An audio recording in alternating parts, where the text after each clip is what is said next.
Hello everyone, আসসালামু আলাইকুম। শীতের পিঠেপুলির আয়োজনে আজ নিয়ে আসলাম ময়দার তৈরি চিতই পিঠা।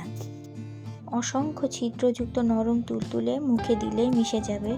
বেশি দেরি না করে চলো তাহলে দেখা যাক কিভাবে চিতই পিঠা বা ভেজানো পিঠা তৈরি করি। প্রথমে আমি একটা ব্যাটার তৈরি করব। তার জন্যে 2 কাপ ময়দা আর 1 কাপ সুজি নিয়েছি। এবার 1 চা চামচ লবণ দিয়ে সবগুলি শুকনো উপকরণ মিশিয়ে নিয়েছি। এবার অল্প অল্প জল দিয়ে মাখতে থাকবো, ঠিক একটু গাঢ় করে মাখবো।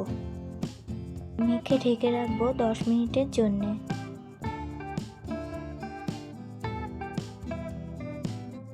এখন চলে যাব চিতই পিঠার দুধটা রেডি করার জন্যে। তো তার জন্যে আমার এখানে 1 লিটার ফুল ক্রিম দুধ নিয়েছি জাল করে। দুধের মধ্যে একটা এলাচ গুঁড়ো দিলাম আর দিলাম নারকেল কুড়ানো। নারকেল কুড়ানো দিলে স্বাদ দ্বিগুণ বেড়ে যায়, কেউ চাইলে নাও দিতে পারে।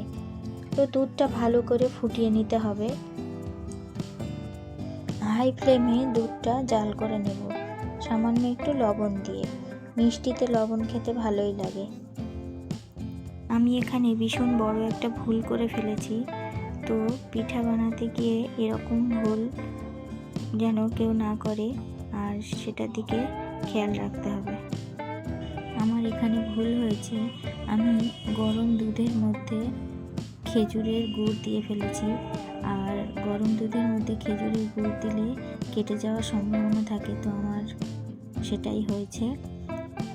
তবুও বলবো একটু সাবধানে পিঠা তৈরি করতে গেলে খেয়াল করে করতে হবে।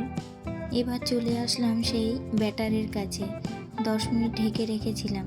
এবার ঢাকনা খুলে বেকিং সোডা দিয়ে ভালো করে ফেটিয়ে অল্প অল্প জল দিয়ে একটা সুন্দর ব্যাটার তৈরি করব।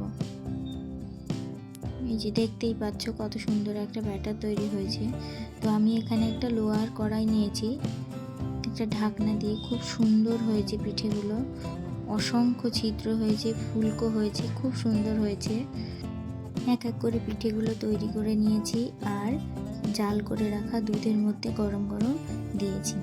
তো এটা আমি এখন পরিবেশন করব না, এটা আমি সকালে পরিবেশন করব। আমি সারা রাত ভিজিয়ে রেখেছি। এই যে সকালে পিঠেগুলো এত সুন্দর হয়েছে, পুরো দুধটা সোক করে নিয়েছে আর অনেক বড় বড় হয়েছে, দেখতেই পাচ্ছ। অনেক ছিদ্র আর অনেক তুলতুলে হয়েছে, স্বাদের এতটুকু হেরফের হয়নি। আমার রেসিপিগুলি ভালো লেগে থাকলে সাবস্ক্রাইব করা